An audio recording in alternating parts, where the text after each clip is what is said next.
हिसाब नहीं देंगे। ये हरियाणा है प्रधान, है ना?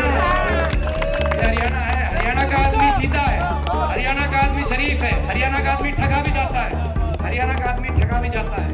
लेकिन जब ठगा जाता है तो जो ठगता है उससे हिसाब लेना भी हरियाणा का आदमी जानता है। विधानसभा चुनाव से एन पहले हरियाणा मांगे हिसाब अभियान के तहत प्रदेश व्यापी दौरे पर निकले दीपेंद्र हुड्डा के तेवर खूब सुर्खियां बटोर रहे हैं। हुड्डा जिस अंदाज में भाजपा नेताओं को लपेट रहे हैं और उनसे उनके 10 वर्षों के शासनकाल का रिकॉर्ड मांग रहे हैं, उसने सत्तारूढ़ खेमे में भी खलबली मचाई हुई है। कांग्रेस सांसद शुक्रवार को अपनी यात्रा लेकर कुरुक्षेत्र के थानेसर में थे। यहाँ उन्होंने राज्य के साथ साथ केंद्र सरकार को भी निशाने पर रखा। हुड्डा ने किसानों और महिला पहलवानों के आंदोलन के दौरान भाजपा नेताओं की चुप्पी पर भी सवाल उठाया। देश में ऐसी सरकार हरियाणा की साबित हुई कि हर वर्ग को अपमानित करने वाली और हर वर्ग की बात को अनसुना करने वाली ये सरकार साबित हुई। आपने देखा इन 10 वर्षों में किसी भी वर्ग, कोई ऐसा वर्ग नहीं जिसको सड़क पे अपने अधिकारों के लिए नहीं आना पड़ा हो, और कोई ऐसा वर्ग नहीं जिसके साथ अन्याय और अनदेखी सरकार ने ना की हो। सरकार का काम होता है कि हर बात, हर वर्ग की सुनवाई करे।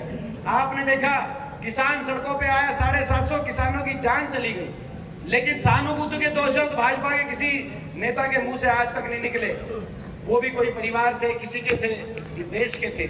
आपने देखा हमारे सरपंच आए, उन पे लाठीचार्ज, कर्मचारी आए उन पे लाठीचार्ज, आड़ती भाई आए उन पे लाठीचार्ज, आशा वर्कर, आंगनवाड़ी हमारी बहनें जब गई उन पे लाठीचार्ज करने वाली सरकार साबित हुई। हमारी बेटियों को दिल्ली की सड़कों पे घसीटने वाली ये थानेसर, ये प्रतीक, कुरुक्षेत्र, जो महाभारत की हमारी संस्कृति में महाभारत यहाँ पे हुआ, बहन बेटी की इज्जत की बात आई तो पांडव कौरव भिड़ गए, महाभारत का युद्ध हुआ।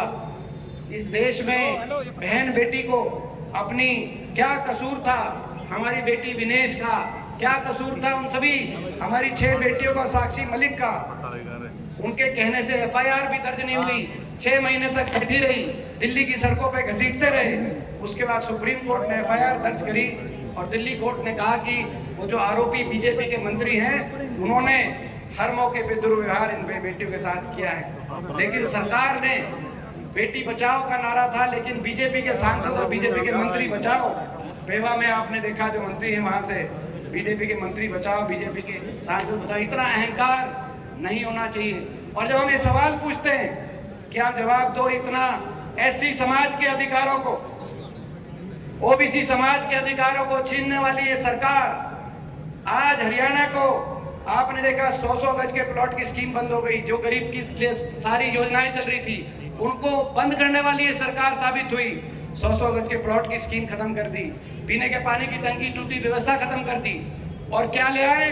IDs, property ID, family ID, portal. और जब मैंने सवाल पूछा कि ये जब गुजरात में आईडीज नहीं है, जब दिल्ली में आईडी नहीं है, तो आपने हरियाणा में आईडी और पोर्टलों के सिस्टम में लोगों को लाइनों में खड़ा कर दिया, अपने कागजों में उलझा दिया, लोगों को उलझा दिया कि नहीं उलझा दिया? मैं आपसे पूछ रहा हूं। ऐसी ये सरकार साबित हुई। और उसके बाद कोई बोले तो जो भी बोले उसकी आवाज को अनसुना करके आगे बढ़ने वाली 10 साल तक लोगों की सुनवाई नहीं हुई, एक ऐसी सरकार साबित हुई। और जब हमने ये सारे सवाल पूछे इस सरकार से तो हमने कहा कि हिसाब, हरियाणा मांगे हिसाब, आप हिसाब दो। तो क्या हिसाब नहीं देंगे? अगर हिसाब आप नहीं दोगे तो कौन देगा? बोले हिसाब नहीं देंगे, हम तो कांग्रेस से हिसाब मांगेंगे। केंद्रीय गृह मंत्री जी आए, हमारे धर्मेंद्र प्रधान जी जो इंचार्ज लगे हैं वो भी थानेसर में आए थे अभी बीजेपी के चुनाव के प्रचार की शुरुआत करने। इनके तमाम केंद्र के नेता आए, बोले हम हिसाब नहीं देंगे, हम तो हिसाब मांगेंगे कांग्रेस से। ऐसे कैसे हो सकता है? हिसाब इनको देना चाहिए कि नहीं देना चाहिए? 10 साल हरियाणा कितना भट्टा बैठ कैसे बैठ गया? मैं इनको और जनता जवाब देगी। और इनको मैं कहना चाहता हूँ, बीजेपी के जो सेंटर के लीडर आ रहे हैं और कह रहे हैं हिसाब नहीं देंगे, ये हरियाणा है प्रधान, है ना? ये हरियाणा है। हरियाणा का आदमी सीधा है, हरियाणा का आदमी शरीफ है, हरियाणा का आदमी ठगा भी जाता है, हरियाणा का आदमी ठगा भी जाता है। लेकिन जब ठगा जाता है तो जो ठगता है उससे हिसाब लेना भी हरियाणा का आदमी जानता है। बहरहाल दीपेंद्र हुड्डा के हरियाणा मांगे हिसाब अभियान को जनता से मिल रहे तगड़े रिस्पॉन्स से कांग्रेस काफी गदगद है। उनके तीखे सवालों से भाजपा में भी बेचैनी दिख रही है। अब दीपेंद्र हुड्डा अपने इस अभियान से कांग्रेस को 10 साल बाद सत्ता में वापसी करा पाते हैं या नहीं, ये तो 2 माह बाद आने वाले विधानसभा चुनाव परिणाम बताएंगे। थानेसर से विनोद खुंगर, पंजाब केसरी टीवी। हमसे जुड़े रहने के लिए हमारे YouTube चैनल को सब्सक्राइब करें और नई वीडियो की नोटिफिकेशन के लिए बेल आइकॉन को दबाएं।